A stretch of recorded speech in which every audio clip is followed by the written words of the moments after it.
नमस्कार मित्रांनो, स्वागत तुमचा जय मल्हार पोल्ट्रीफार्ममध्ये. मित्रांनो बघा, ही गावठीची पिल्ले आहेत आपली. विकायची नाही आहेत, अशीच आपण व्हिडिओ टाकतोय. क्वालिटी दाखवायला तुम्हाला व्हिडिओ काढले. प्युअर गावठी पिल्ला.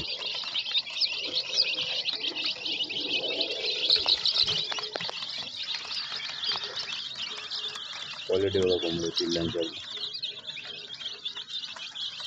सर्व गावठीच आहेत.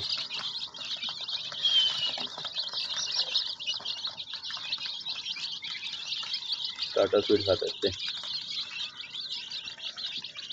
तुमचा दिवस आज 6वा आहे, उद्या 7वा दिवस आहे. उद्या लसोडा होणार आहे त्यांचा.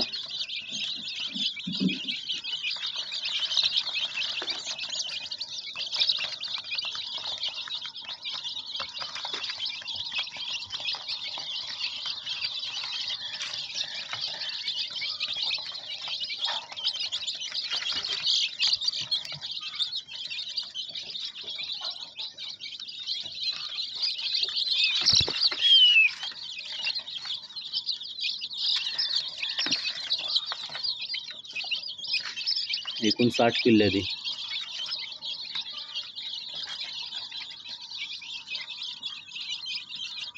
पिल्लांची क्वालिटी कशी वाटली मित्रांनो, आपल्याला कमेंटमध्ये सांगा.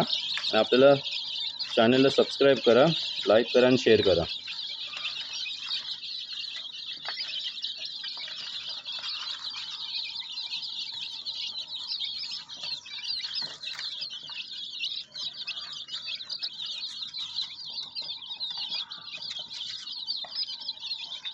धन्यवाद.